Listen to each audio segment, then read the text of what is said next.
Hello, good evening. Today is May 9th, and it's just after 5 p.m. in Dallas, Texas, United States, and that is the Central Standard Time. And I'm recording this placeholder presentation, which I will be giving as part of the ICDE, IEEE ICDE, which is the International Conference on Data Engineering 2022. And my presentation, keynote / featured presentation to support diversity, equity, and inclusion. And that will be given at 11 p.m. Dallas time, which is US Central Daylight Time. And that's going to be, the conference is going to be hosted virtually in Malaysia, Kuala Lumpur, I believe, in Malaysia. And that's going to be 12 noon, May 10th, Malaysia time. And I'm Bhavani Thuraisingam from the University of Texas at Dallas. And my work is at the intersection of cybersecurity and data science. And I worked in these fields since actually 1985 fall. It used to be called, or they used to be called, computer security and data management, and then became information security and data mining. And now it's cybersecurity and data science. And I've been participating in IEEE Data Engineering, ICDE conference, I believe. I had a paper, my first paper was in 1989, and I've attended since 1990, off and on, but quite often actually. And we also hosted ICDE 2020, virtually, the first virtual conference soon after the pandemic in Dallas, Texas. So I'm now going to share my screen.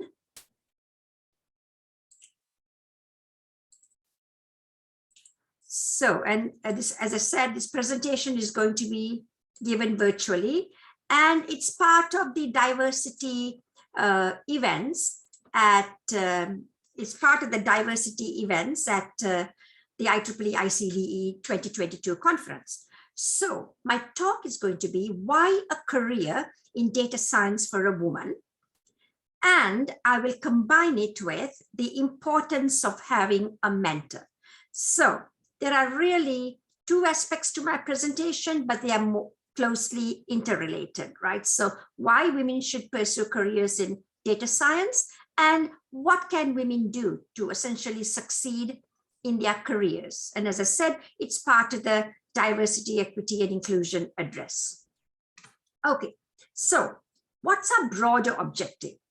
We would like to ensure diversity, equity, and inclusion, right, with respect to data science, as well as many other areas, and that they are supported by every organization in academia, industry, government, and events such as the IEEE ICDE, right? So I'm going to explain what is meant by diversity, equity, and inclusion. But that's a broader objective. But the presentation is going to focus on two narrower objectives because I have only so much time, 1 hour. So what we'll first try to do is to understand what the problems are faced by women. And while the focus is mainly on women, but it also applies to underrepresented minority communities. And I'll talk about that at the end of this chart. With respect to achieving DEI, which is diversity, equity, inclusion, actually IEEE ICDE community calls, I think, DNI, which is diversity and inclusion. But I've also included equity in data science to motivate them to pursue a career in data science. It's also crucial, right? Not just, developing your careers and doing well in the technical areas of data science, but it's also important that women in data science take on leadership positions like presidents of corporations and presidents of universities. So that is a huge challenge for us, right? How do we promote women to leadership positions in data science? And that's where the mentoring comes in. So I strongly believe, based on my experience, and I'll also tell you where I came from, right, my background, mentoring is one of the most, or more, I would say, effective tools to address this challenge. This will then also enhance the diversity initiatives of an organization. So our second objective is to discuss the critical need for mentoring. And that will also, as I said, enhance DEI. Why the main focus is on women, and why women? Because women are common to all countries, right? Almost 50% of the population anywhere in the world, right, is women. But we cannot forget about the underrepresented minority communities. But this community varies, right, country by country.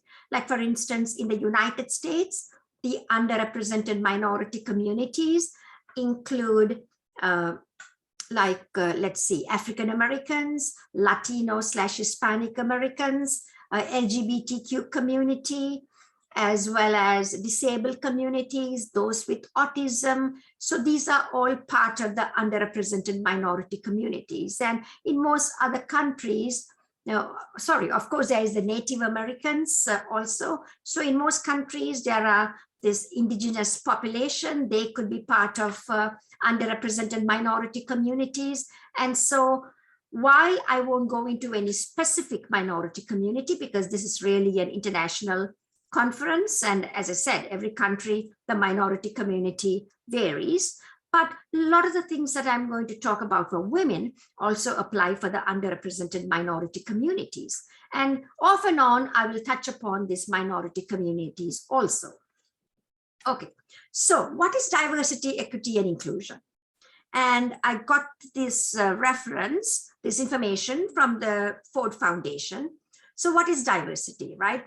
It's a representation of all our varied identities and differences like race, ethnicity, gender, disability, sexual orientation, gender identity, national origin, and so on. So there's a difference between race and gender, and I'm not going to get into it, right? So these are there are different aspects to it.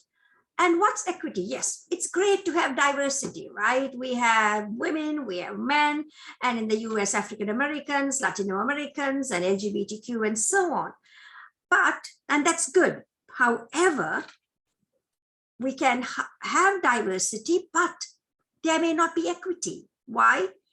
They may not be treated fairly, right? So equity, equality of opportunity, and fairness in access to information and resources for all. We believe this is only possible in an environment built on respect and dignity. So we hire all these people, and let's say there are 50% of women, 50% men, but let's say all these promotions and all the resources and all the advice and all the mentoring goes to the men and not women. That means there's no equity. What is inclusion?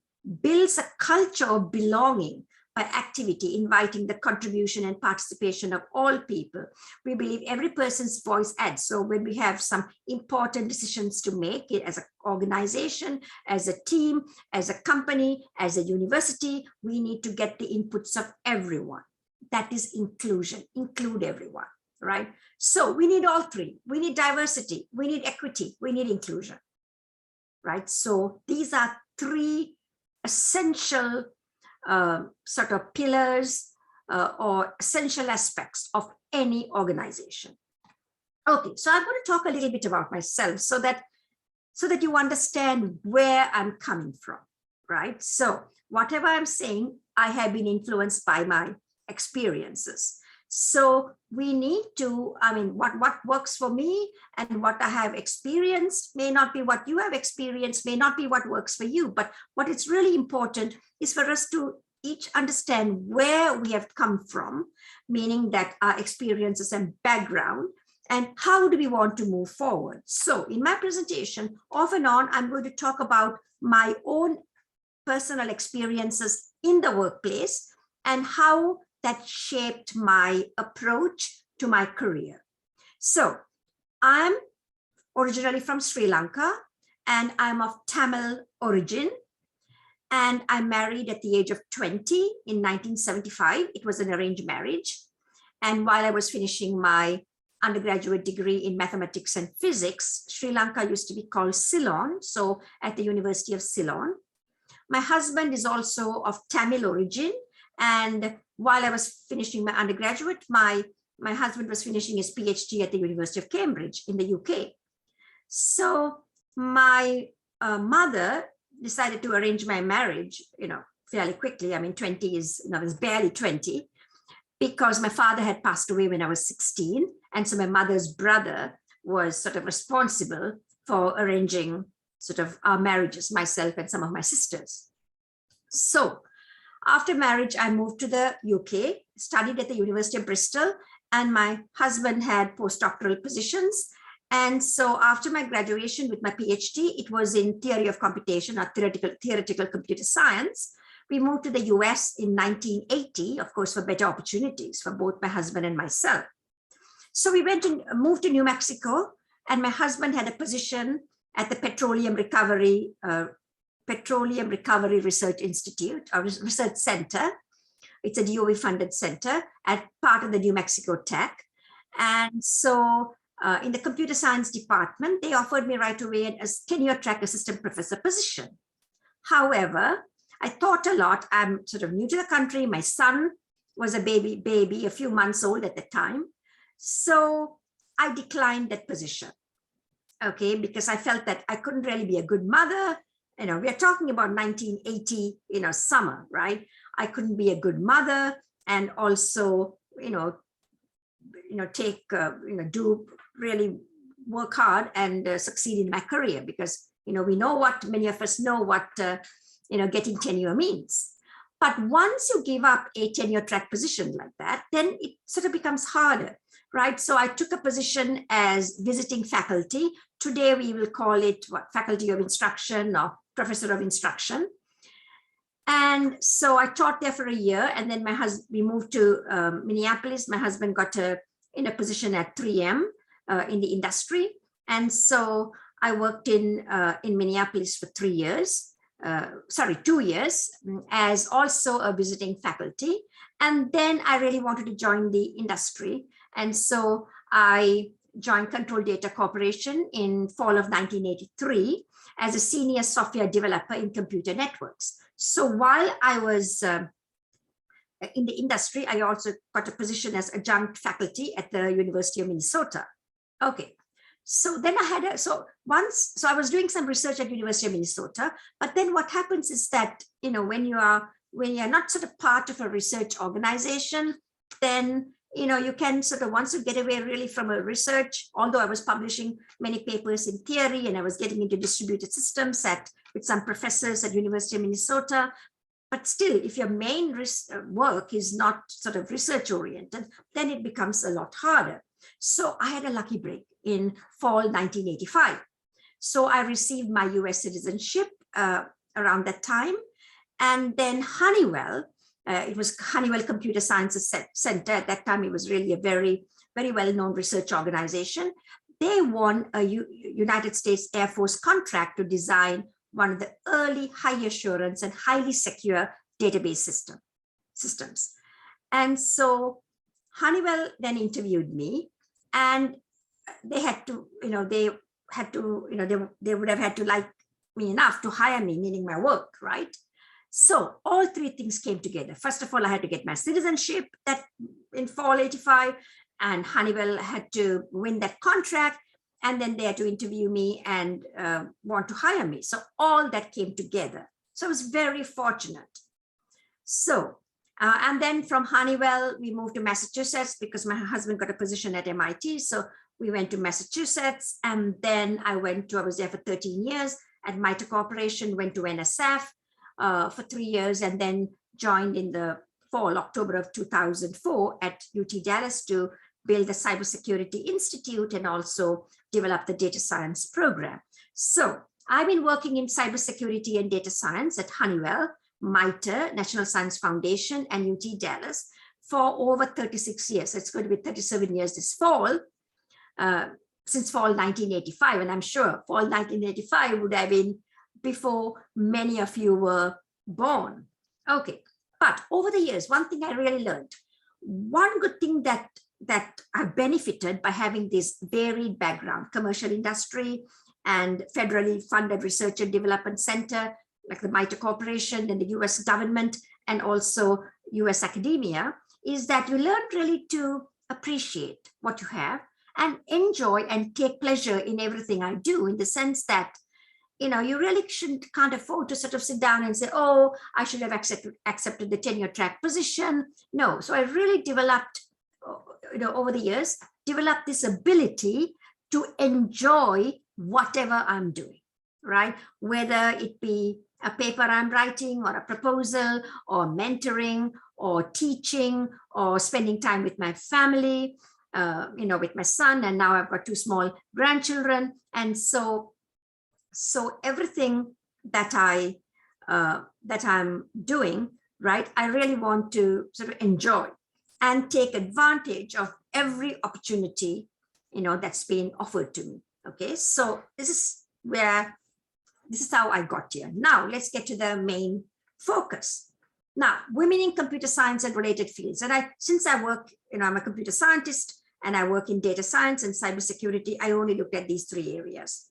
And again, these numbers may not be exactly accurate. I mean, it may vary depending on the surveys conducted, but I would say more or less it's accurate. 20% of those in computer science are women, right?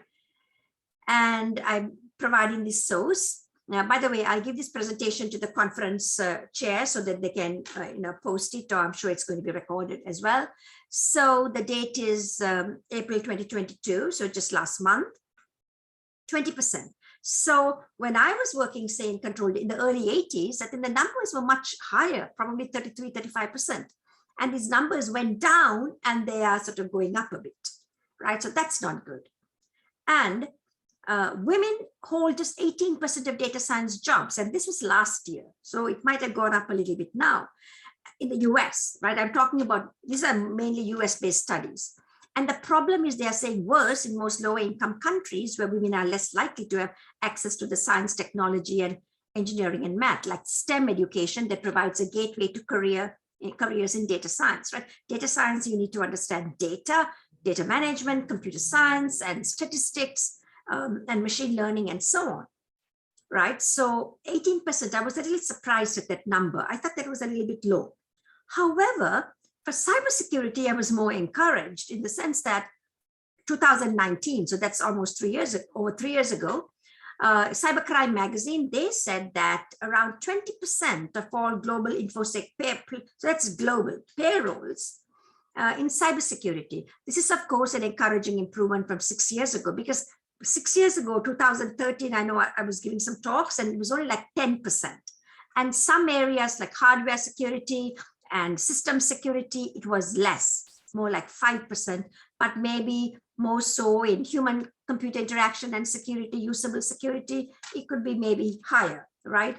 So while I'm sort of happy that 20% is better than 10%, but it's still very depressing, right? Because we should have 50%, right, of the numbers. Okay, so it's a bit depressing. Again, why are the numbers on women in computing and data science, cybersecurity so dismal, right? It starts, again, what I'm not sort of saying anything new, but just reiterating, it starts at the very beginning and countries throughout a woman's life, right? Early years, in many families, the male children are given preferences and their education is given the highest priority. If the female children do well, okay, it's great, it's a bonus. Fortunately for me, I didn't have brothers, I have many older sisters, and so we were all given the equal opportunity for education. So I don't know what it would have been had I had brothers.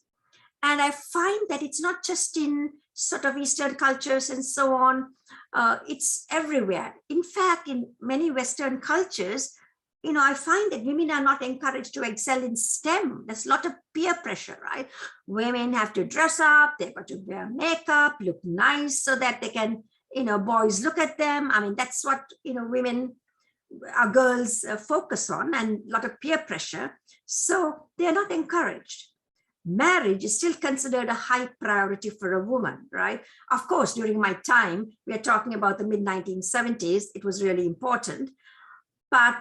And also education, right? Many women, at least during my time, and we're talking, that was 45 years ago, many women get educated and other accomplishments. Like, for instance, I studied piano, like Western music. It was considered to be important. Why? To get an eligible husband, right? So we have to check off all the boxes, right? She has got a college degree, she plays music, right? Things like that. So, and this mentality is still common in many cultures. And I think it's also influenced by 18th century England. And I would say the book, right, which I love, Pride and Prejudice by Jane Austen, right, where the whole focus is on how to get this mother, how to get these 5 daughters married into very well situated, sort of wealthy and well-connected families. And so many cultures have been influenced. I'm not saying that book is the cause of some of the problems, but again, right, that's sort of the mentality. And so again, women are already behind when they start their careers, and the gap between men and women often widens in the workplace. More importantly, women do not have enough role models, right? Especially mentors, especially when I was sort of graduating and got married and went to grad school and so on, there were hardly any women. And even when there were women in some positions, they didn't really support other women, even like at Control Data Corporation, at Honeywell, and even at MITRE at the time. There wasn't sort of this sort of camaraderie or this close teamwork and so on between women. In the meantime, I think a woman's job continues, right, to be a caregiver of the children, aging parents, and even grandchildren, right? So right now, I mean, fortunately for me, right, so my grandchildren, they live in New York City. So I sort of have the luxury now, right? Once a month, I go to New York City, spend 3 days with them, Saturday, Sunday, Monday, because I teach Fridays. And then I have this wonderful time, and then I come back. But I was reading about work-life balance for grandmothers. And so it's really, I thought it's going to be a lot of fun. And when I read 2 books I read, one was written by a wealthy lady. The other one was a professor, I think from Syracuse University, social science professor. She did a detailed investigation and survey. And what these grandmothers, and many grandmothers, they are not sort of in the 60s like myself. In the US, grandmothers are like by 50 years old. I think 50% of the population here, women are grandmothers. And they have a very hard life in the sense that they have to work full-time job, 40-hour week, and then they have to help their children, 20 hours of babysitting. They give money to their children, pay rent, pay food, and so many things. So it is really a struggle. And the grandfathers are not doing it. It's the grandmothers. Okay. So again, these are some of the challenges that women are faced with. Now, but all is not lost. The future could not be brighter, I think, today for women, especially in computer science, data science. Okay, and I'm going to get into more details later. So the human understanding, right, women have gained over centuries, right? Women are supposed to be nurturing, most women, nurturing, caring, compassionate, most women, together with the increasingly strong support and teamwork, collaboration. Women are very good at that. I mean, I've observed, remember, I've been around for 40 years, right, in a career. And so I've observed that women are more nurturing and caring. And now we have a much better support system. 20 years ago, you wouldn't see, you wouldn't have heard of me speaking like this, right? We've been receiving over the past few decades and putting us in a strong position to thrive in our careers. Not as much as we should or we would like, but still much better than things were even 10, 20 years ago. So it's given us sort of putting us in a much stronger position. So women are not only achieving the highest levels of education in computer science, but they are also excelling in research and thriving in their careers. Although remember, numbers are still 20%, right?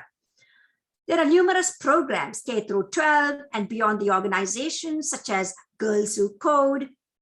And I have given presentations to Girls Who Code and women in various things, girls in this, that, and the other. And also I'm very active with women in cybersecurity and Stanford University's women in data science, and motivating and encouraging women. So it is really wonderful, right? There's Anita Borg, women in Grace Sopper, computer science. So we have all these initiatives and programs and organizations. So we are part of a community.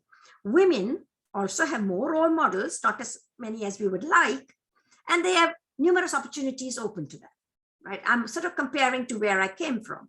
However, not all women are enjoying the benefits of having careers in computer science and data science. This is partly due to the lack of information about the great benefits, right? Partly. And also, there's so many women that we could motivate even more. I mean, instead of 20%, let's try 30%, 40%. And so these women are not getting into lucrative fields. They are losing out. So comes back to my question, why a career in data science for a woman? Okay, so I'm giving you 10 reasons. First, given the opportunities, right? Remember, I've worked at all levels. I've taught high school students. This summer, I'm teaching, I think, 26 high school students. It's pro bono, and I'm teaching 26 high school students, girls and boys. And then I'm also do pro bono work in Africa, University of Dishang in Cameroon, and I teach on trustworthy machine learning courses, usually in November, December. So, and I find many women. So I've taught in Africa, I've given talks in Asia, in Europe, and of course in the US. And so I have come across so many girls and women, and I strongly believe, given the opportunity, women can excel in any computing field. And data science is a very exciting field with so many innovations and developments happening so rapidly. What I really like about data science is that it's all about data, right? And data is sort of crucial, right? Because I know one of my colleagues at NSF, Dr. Maria Zemankova, also a good friend of mine, she would always say, it's the data that makes the world go round. You absolutely need data. And it's so much fun to work with this data. And I found that women, I don't know this, I could be biased, but women seem to have more passion for data, right? So like, for instance, when I'm talking to my husband, I'm always talking about data, which he doesn't of course, he's a material scientist, and so he likes data as well, but not as much as I do, right? So women, I think, have a sort of natural aptitude, I would say, to work with data. And data science can be, number two, can be integrated with many areas. With this data, right, we can do so many exciting things in arts, humanities, natural science, social science, like psychology, engineering, business, medicine, law, retail, finance. I mean, I haven't talked about everything. Women have excelled in applications across a wide spectrum. So maybe at present, maybe men are maybe more stronger in engineering because they are larger in numbers, but in many other areas like arts and humanities, social science, medicine and law, I think about 50% of those who go into med school these days are women, maybe slightly higher. And so women have excelled in applications across a wide spectrum, and they can also apply, for social good. And also they have the, quantified self movement, giving advice to people, what sort of diets they should have. Those, and even here at ICDE, I was part of the committee. I'm sorry, I hadn't attended some of the recent meetings because I've been, so busy. I'm chairing the IEEE Computer Society Fellows Committee, so it's taken so much of my time. But I was really fascinated to part of this group that Dr. Maria Leite, I think she's heading this about food, data science for food and nutrition, right? So and I think women have this aptitude in some of those areas. So there are many options, right, for us, especially going into computer science, data science, from research and academia. And we have product development, right? Unlike, say, in engineering or chemical engineering, material science, a product takes years to develop, right? And so here our products can be developed quite rapidly. And there's startups and there's substantial funding, although the news the last past week or so, not very good with all the shares going down, but it'll come up. And then the millennial women. Now I'm a baby boomer, right? The millennial women. So after baby boomers came, so I'm right in the middle, right? 9 years before and 9 years after me, that 18-year period. So millennial women and beyond. So they have baby boomers and Gen Xers, and then millennials, and I don't know, Z, Generation Z. Those born, I think, after 2000 or 1997 or whatever. So these millennial women and beyond had the flexibility and freedom to choose careers and have female role models in the field that us baby boomers never had, right? So you have role models like Maria Clave, Dr. Maria Klawe, who was a Dean of Engineering at Princeton, computer scientist, president of Harvey Mudd College, a superb undergraduate education school. And she's like 4 or 5 years older to me, but so it's, so it would have been harder for me to have her as a role model because we would have been going to school around the same time. But now these millennial women have people like top women like Maria Klawe as their role model, right?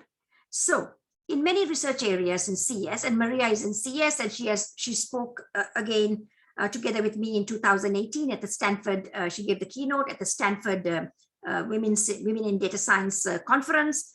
And I'll talk more about it later. In many research areas in computer science, you can work from home most days, making it ideal, especially for women to have a family and career.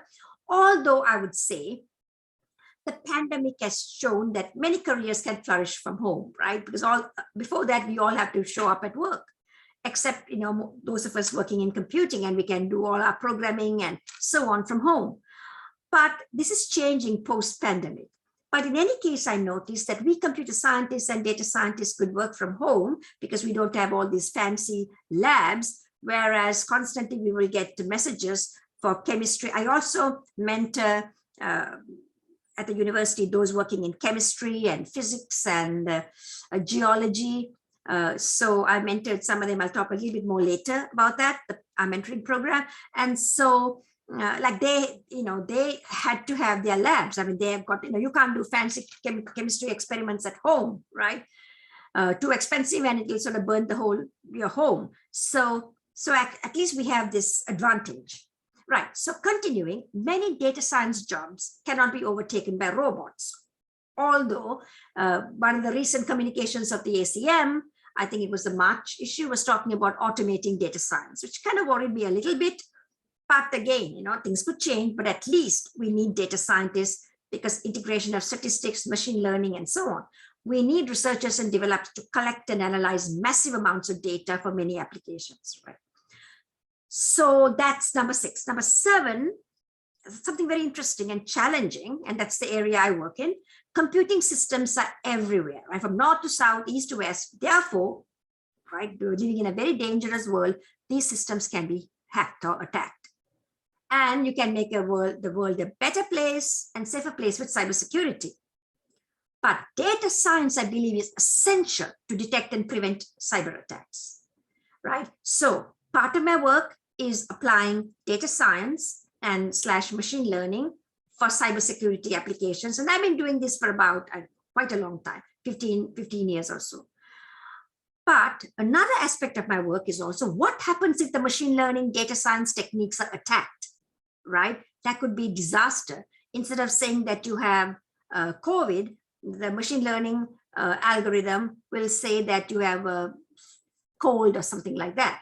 So that's also part of my work, and that's the whole area of fairness and trustworthy machine learning. But in any case, data science is also fundamental to advancing AI. We talk about so much about AI these days, but without data and without collecting all the data to train the models, you really can't do good AI. Now, there's data science for good, like AI for good. Data science for good is gaining momentum. And it is essential. We really need to all this data and analyze the data for violence against women and children. And of course, this huge, massive problem that we have, climate change, and that we need to collect lots of data and apply data science. So there are, we can, with data science expertise, we can contribute to data science for good and solve many of the challenging societal problems and problems due to nature, right, with data science. And of course, the last 2 points, very important, data science is a highly paid field with numerous job opportunities. Why not women take advantage of these benefits? Our data science program at our university is the largest, in a master's level, it's the largest program. And practically every school in our university is getting into data science. It's a highly paid field and numerous job opportunities. Many students want to learn. And so why not take advantage of these benefits? And the closely related number 10, women can be financially independent with a career in data science. And I cannot stress more. Financial independence means self-respect, less stress and confidence, and having financial, and I strongly believe what I'm saying here, having financial independence is a must for everyone, especially for a woman. Financial independence doesn't mean sort of having a job and having to struggle to make ends meet. So when I say financial independence, and I'm not saying financial independence means living in a mansion, no. Financial independence is having enough money to live comfortably, pay your mortgage, take care of your children, and have some time, enough money to, spend on yourself, do some pleasurable things, maybe vacations off and on and so on. And why do I say that? I'm not saying, okay, so if, and we have heard so much about, spousal abuse and so on, and most of the people who are getting abused are women. Of course, some men get abused as well. And so if you have financial, and many women stay in unhappy marriages because they don't have the financial means. So if you have financial independence, you can really walk out anytime, right? But that doesn't mean, please don't get me wrong, I'm not saying supporting frivolous divorces. Marriage is something very sacred, and it has to be for keeps. But there are sometimes unfortunate situations, and that's why I'm saying financial independence is a must for every woman, everyone, especially a woman. Okay, now we come to some of the important things. Is it sufficient to just increase the number of women in data science to say 40 to 50%? Right? That's what we want. I would say it is necessary, but not sufficient. No, we need women in data science to not only be technically brilliant in their research, and I'm not, it's sort of like preaching to the choir. Most people are here and who are presenting papers in this very prestigious top tier conference. You all are very smart in your work.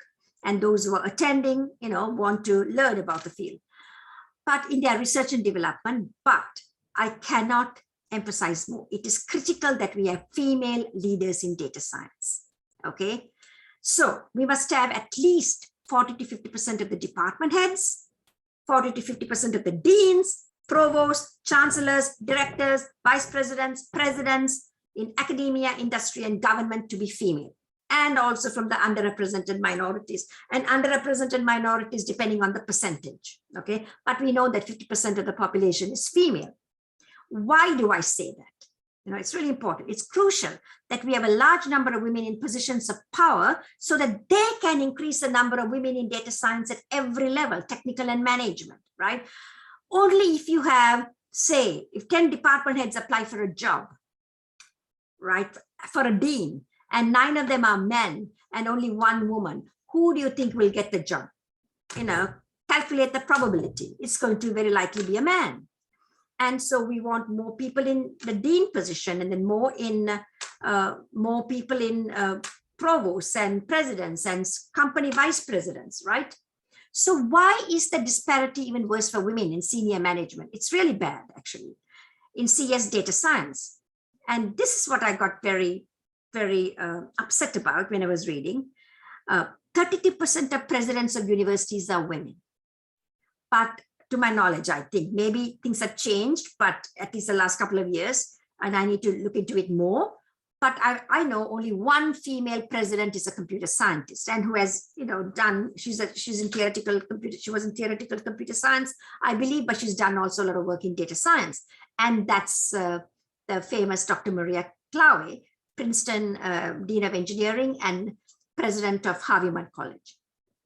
And so, and that is very dismal. And another thing I found it a little bit frustrating is that when you look at deans of engineering, I found that most deans of engineering, even deans of science, they are coming from, in science, they come from chemistry, physics, biology. In engineering, they come from electrical engineering, mechanical engineering, more recently bioengineering. And so you don't, even men, you don't find many of them deans, and especially presidents who are computer scientists. I think we have got 1 man, Dr. Satish Tripathi from SUNY Buffalo. And then there's another person, I remember, he was a dean at Purdue, and then he became a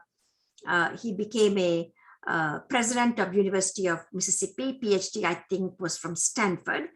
And so we have just very few. So even for men, right, when you're in computer science, they are sort of a bit of a disadvantage because they are in a way in a minority community because most of the engineering schools dominated by electrical and because they have got a history, although computer science in many universities is the largest program, right? Computer science is the largest program in engineering. So they don't want to get computer scientists as deans of engineering, but they don't want computer science to go and form their own school and become, so that they can have the dean of computing, a computer science scientist to be dean of computing. So one of the only ways, I think, although I think things are going to change, is for a computer scientist to be a dean of for a dean is to have their own school of computing. So we have got 2 brilliant women. We have Dr. Laura Haas, Dean of Computing at UMass Amherst, and Dr. Carla Broadley. She was the dean for several years at Northeastern University, Dean of Computing. Okay, so, and the question is, why is there this problem? One main reason is a lack of, mentorship, I would say. Mentorship has been one of the most effective tools to promote men, without a doubt, that I've seen. I've been in meetings where men talk to each other, and especially when you're in the industry, I can see sort of the chemistry, right? Meaning that they have this sort of common language and the way they talk, and women are often left out. Okay, so why is this the case? One main reason is a lack of mentorship, and the women are left out. So one of the things I want to tell you is, when I was at MITRE, I was given the opportunity to be a department head. I was a department head. I was extremely effective, grew the department from 8 to 28. It's a very different format when you're a department head at a company like a federal research lab. However, at that time, I was like, 39, 40 years old. And so I really wanted to do a lot more technical work, and I really wasn't enjoying, being a department head. So you can't force people, please don't force people into management, right? So when I left management after 5 years, went back to technical, in fact, my boss was very, very disappointed. But sometimes if the person is not really passionate about the job, then you shouldn't force. But there are many women who really want, positions, senior administrative positions, but they are not being given the opportunities. Okay, so that brings me to the next part of my presentation. Why is mentoring important in one's career, right? We are living in a complex world that is rapidly evolving due to technology. We have World Wide Web, social media have eliminated boundaries and social norms. COVID-19, everything has changed so drastically. While there are numerous career opportunities in computer science in general and data science in particular, the competition is extremely intense around the globe. It's not just US only, UK only, Europe only, China only, Japan only, or it's everywhere, right? I was so impressed by the students from Africa, Cameroon, Africa. They were so smart, so clever, right? So there's talent all over. It's almost impossible for a person to succeed in his career without the advice and mentorship of the senior researchers, developers, technologies, and so on. And I'll tell you, almost every person I've known who has succeeded, I would say, has had a mentor, right? In many cases, mentors who have guided him, her, and supported him, her during the early stages of his career. And I know that, when I was in the industry, I could, as I said, I could see how men interact with men, right? It's sort of this sort of camaraderie, I would say, or friendship, this team. It's like supporting each other, which I really don't see much didn't see at that time, but things are changing for us. Therefore, every career professional must have a mentor, regardless of gender, race, ethnicity, and age, right? So why do women, and I'm saying underrepresented minorities, struggle in their careers? Again, lack of a mentor is perhaps the most important reason that women and underrepresented minority communities have not done as well in their careers. Another could be bias, often subconscious, right? When people see, the people are very comfortable with people who look like them or who are like them, right? So when they see something different, I think it's not conscious, subconsciously, they tend to, they could discriminate, right? So these could be the reasons. Lack of opportunities, as I said, some of these things I mentioned earlier, at an early age, boys are given preferences, and once you have left out in school, it sort of filters into college and the workplace. So the women, and in many cases, women work to supplement their husband's income, right? 9 o'clock, send the children to school, go to work, come back at 3, be ready, when the children come from school. Underrepresented minority communities also, and another thing I noticed, tremendous disadvantage because their parents are not as educated as those from, say, non-minority communities. And so minority boys and girls, they have a huge handicap. And again, that's changing. If the women and underrepresented groups are fortunate to get an education and a good job, there are very few from these communities who are at higher positions. And so the junior researchers, developers, technologies are often ignored and left to fend for themselves. So here's an example. There could be diversity, right? But they are not given the equity. They're not given all the resources and they are not included. So they see their non-minority colleagues thrive, possibly due to extensive mentoring they receive. And so the women get frustrated and that can get into a vicious cycle. And so that's one of the reasons I would always say is to, what I say is to keep up with the technical work, because when you are really good in your work, it doesn't really matter sometimes what others think, you just forge ahead. But again, remember the money, right? A dean's salary probably is 400,000. Professors, right, make 200,000. There's a huge difference between 200 and 400. Of course, I'm not saying all deans make 400. Presidents roughly make like $1 million. So let's say 200, 400, 600, 800, right? So there's a difference. But again, there are more responsibilities when you're a president of a university. You may get paid $1 million. So there are always trade-offs. Okay. So what should be done to handle this problem? The first step is, first we have to realize there is a problem. People, especially those in non-minority communities, do not realize there's a problem. So I'll give an example. When I was at MITRE, the federal lab, I got and I'm going to give you some more examples. So I got a position, I got an award from Career Communications Group. It's sort of a people of color kinds of things, more African-American, but I got an award from them, Woman of Color Research Leadership. And then one man is telling me, a white man, oh, how come I can't get that award? You are getting that award because you're a woman of color. I didn't want to argue with him at that time. But if he tells that to me today, I'll say, you are a white man and you are so privileged and you don't really understand the privileges that you have. I mean, anywhere in the world you go to, right? So that's a sort of lack of, in a way, being ignorant of what's happening. And so they have to be educated. And I don't think they are educated enough. In the sense, when I say educated, they have to learn the challenges faced by women and minority communities.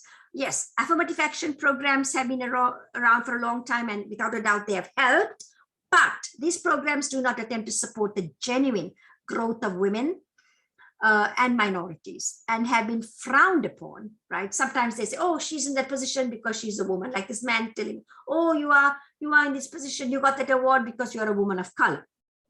Okay, so, but we have now Me Too movement. Sometimes, sometimes some people say it's going too far, but still we need such movements. Black Lives Matter in the United States, people are getting more educated about the problem.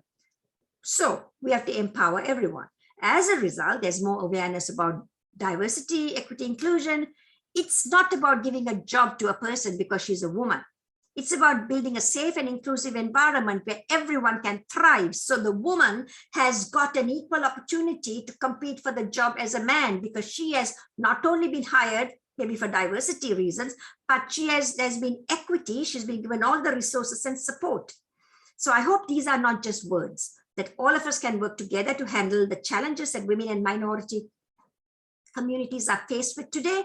We must not only focus on the advancement of women, which is a must, we must also include other groups like, at least in the US, African American, Hispanic American, Native American, LGBTQ, people with disability, and the elderly, right? Because there's also age discrimination, right? And that happens quite a lot. So I'm just focusing on women and minority communities, and later on, maybe sometime, in about 3-4 years time, I'd like to get more information about how the elderly are being discriminated.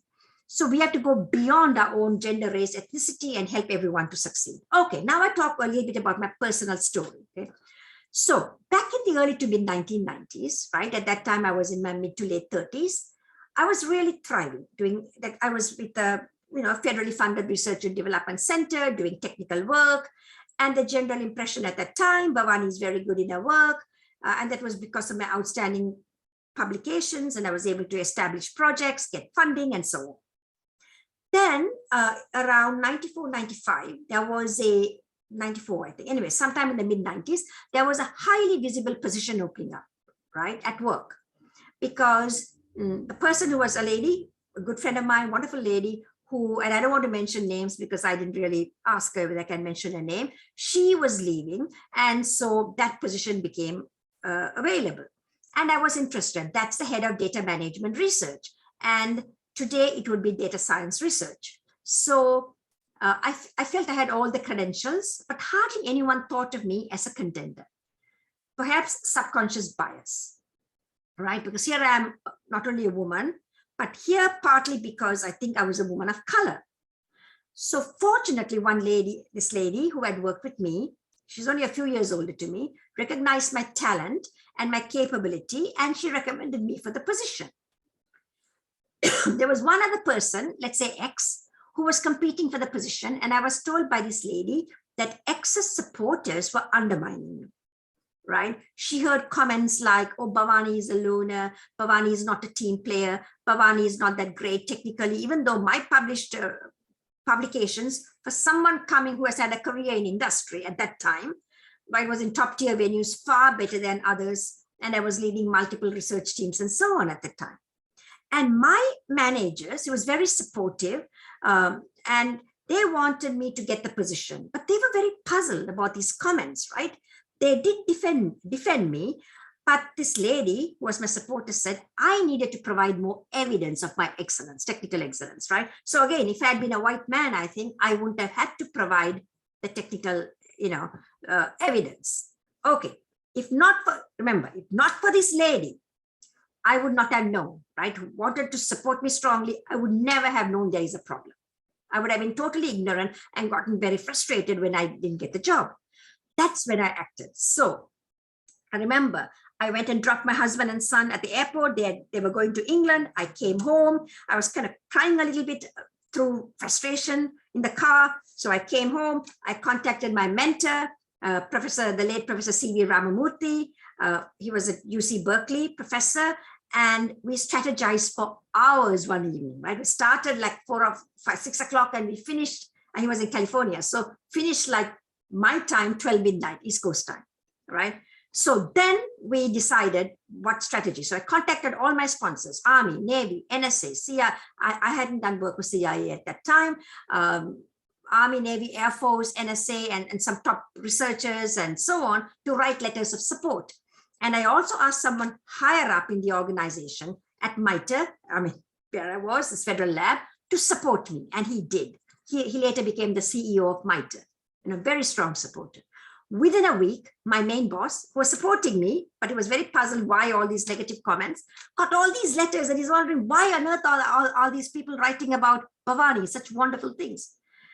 It was not just great how I was in my research. These letters also said what an asset I was to them and what a team player I was. And they also mentioned that I was a mentor to some of their junior researchers. This top guy at NSA said that, and I posted it on my website. I asked him, is it okay? And he said, fine. Junior researchers that I had mentored, the junior researchers in the agencies who were beginning their careers. I mean, they were like, 10, 15 years younger to me. They were in their mid-20s. And so team player, collaborator, everything. And they also said how objectively I can look at things. And so my boss was very pleased and he made a strong case for me and I got the position. I was around 38 and the position was crucial for my career. So soon after that, thanks to Professor Ramamurthy, I got nominated for awards like IEEE CS Technical Achievement, Computer Society's Technical Achievement Award, and IEEE Fellow and so on. And that sort of propelled me to more career success. And today, I do believe that we women support each other. I have a very strong support system with great, mostly female colleagues like Professor Elisa Bertino from Purdue, Professor Ling Liu from Georgia Tech, and so on. And so, I was fortunate enough to become a fellow of ACM, IEEE, and all these organizations. And it's a side thing, right? Named in Dallas, Fort Worth. It's a big metroplex, number 4 metroplex. 7.6 million. And there's a magazine that Dallas Fort Worth has, business magazine, DCEO. So I was named one of 500 influential people, 2021 and 22. I'm not trying to brag, but what I'm trying to say is that how from really, from a not so good situation, maybe in a bad situation, how mentoring helped me. Okay, so lessons learned. I was very fortunate because this lady happened to be working with me and was senior to me. And so together we strategized what to do. I had this lady, but we cannot just depend on luck. We have to make an effort. So I was lucky, but we have to make an effort to get a mentor from day one, regardless of whether we are in high school, college, or in the workforce. So when this lady left MITRE, and I'm sure many of you all know this lady, she's in the data science or data management community, strongly supportive. She told my boss and said, please, you have to make sure that Bhavani succeeds. And he promised her. And that's what she said. So we must talk to senior people, not one, but many, to see who would be willing to be our mentor and also see whether we have good rapport with him, her. Ever since that experience, I've always had a mentor, even to this day. That mentor now doesn't, because I'm becoming kind of senior, that mentor doesn't have to be sort of older to you. You could even have a younger mentor, right? But mostly the mentors are more senior. But I've also been a mentor to so many people. And as I understand how they feel, I always motivate and encourage them. While there's a tendency for me to mentor women, because again, people like to sort of feel comfortable with people who are like them, but I've been a mentor to several men as well. I worked hard to recruit, often through my colleagues, to get PhD students who are women, minority communities, LGBTQ. So this summer I would have graduated 22 PhD students while in academia since 2004 fall. My first student was 2008 May.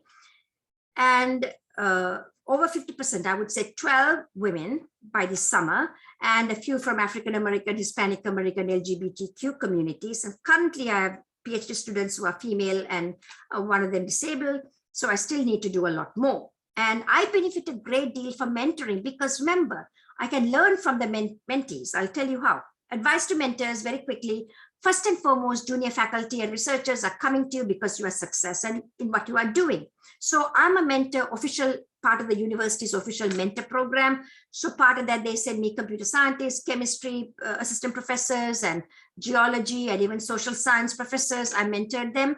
But I'll tell you issue with that. I'll tell you later on, okay?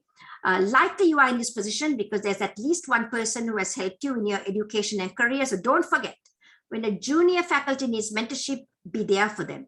If it's hard for you, then try to introduce with time and so on, introduce them and connect them with others. Mentorship can be very rewarding and uplifting. Once you start mentoring, it can bring you great joy. Seeing your mentees thrive. It's almost like being a parent, right? You get so happy when your children do well. Together, you can work with a mentee on the research areas she could work on. You have more experience, and so you can give him advice, challenging research problems, who to talk to, and if she has potential management, then encourage them to become a department head and so on. If they like it, don't push them. Again, as I said, we need more department heads from the female and minority community so that we can have more deans, more provosts, more presidents, because only those in positions of power can really help with the recruitment and promotions, perhaps 10 department head positions for one dean position. So as I said, 9 of them are men and 1 woman, then we know who's going to likely get the job. Also, one thing I find, the mentees who are likely younger, they have breakthrough ideas, right? It's well known that as you get older, you get the experience, but again, the brilliant breakthrough ideas usually come from the younger folks. So you can work together with them, you can steer them, they could produce the ideas. So it becomes a two-way thing. Okay, advice to mentees, I'm almost done. Please be patient, do everything you can and find mentors that you work with. Applies also to advisors, but your mentor is not your psychologist. Don't go and sit there and start complaining. No. Plan on what you will be discussing with your mentor. Focus on education and career advancement. Not complain about this person, that person, your spouse, and other people. Once you develop a rapport with your mentor, it's the most rewarding relationship. If there's a new position you want to be considered, then discuss with your mentor whether it's the right position and how you might go about getting the position. If the mentor is not encouraging, you need to ask why. And I hope the mentor will have valid reasons. Good to set up a time. They say say once a week, maybe 30 minutes. Also, once you have gotten all what you can from the mentor, don't say bye and ignore the mentor, because not that you want to demand loyalty, no, but it's always, you feel good to be appreciated. Never forget how you got to where you are. This does not mean you have to do whatever your mentor wants. That's no, but you have to show respect. Okay, my last 2 or 3 charts. Okay, mentoring is crucial for career success for women and underrepresented communities. And as I said, every organization must have policies for diversity, equity, inclusion. But we cannot just arbitrarily bring people with diverse backgrounds without the necessary skills for a job, right? It has multiple dimensions, technical, management, and leadership. Otherwise, you can find a man or woman walking on the street and then pulling them and saying, okay, do this job. Good mentoring will enable a person to understand the culture of the organization and what it takes to succeed, and then pursue a plan of action, as taking courses, working on degrees, taking more challenges. This will in turn enable a person to compete at the highest level for the job. The organization must ensure every individual is given access to mentoring support. That's really important. And any other support needed. Remember, that's not the diversity part, that's the equity part, regardless of the person's background, right? So that she can succeed and be considered for awards and promotions. That is, I believe mentoring is essential to support diversity, equity, inclusion. Similarly, an organization supporting DEI must ensure everyone gets strong mentoring support for career advancement. And this thing I feel very strongly also, although you can mentor in a wide group of variety of people in different technical fields, I believe that for me, mentoring works because for computer science, data science, cybersecurity, we need domain-specific mentors and not sort of generalists like psychologists. Only those working in your field can really understand what you need to do to advance. So like in computer science, right, top-tier conferences. And then when I talk to chemistry, they talk about their labs and their technicians and so on. It's a little bit harder for me, but again, for them, it's top-tier journals.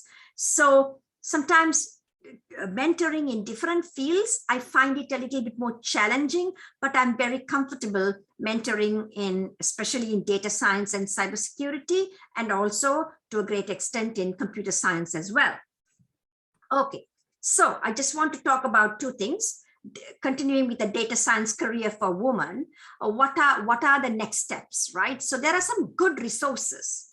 A very useful resource for us is the Stanford Women in Data Science. It's called WIDS.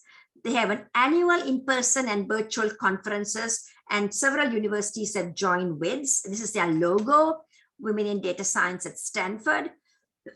And so we are part of that. And I was also attending in person in 2018, gave a featured address, and there are probably over 100, 150,000, maybe even 200,000 people, data scientists all over the world, part of this organization. So you get some very good resources. Okay, go and check, I think, wids.org. Then they have their flagship conference every March, first Monday of March. And IEEE ICDE has been at the forefront, I believe. So we organized, myself and a lady from UC San Diego Supercomputing Center, we organized women. At that time, we called it Women in Data Science and Engineering with C, right? Because it was IEEE ICDE, International Conference on Data Engineering. At the 2017 conference, we had a workshop, and that was in San Diego. And then 2020, I was the co-general chair in Dallas. It was the first virtual conference we had soon after the pandemic.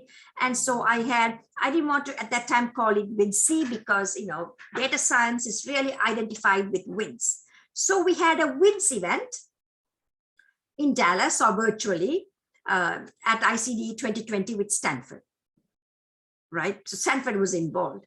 So when we use WIDS, then we should use this logo. We must continue with what we have built. By the way, 2022, this afternoon, there are going to be afternoon Malaysia time, there are going to be from some diversity sessions. So please try and attend.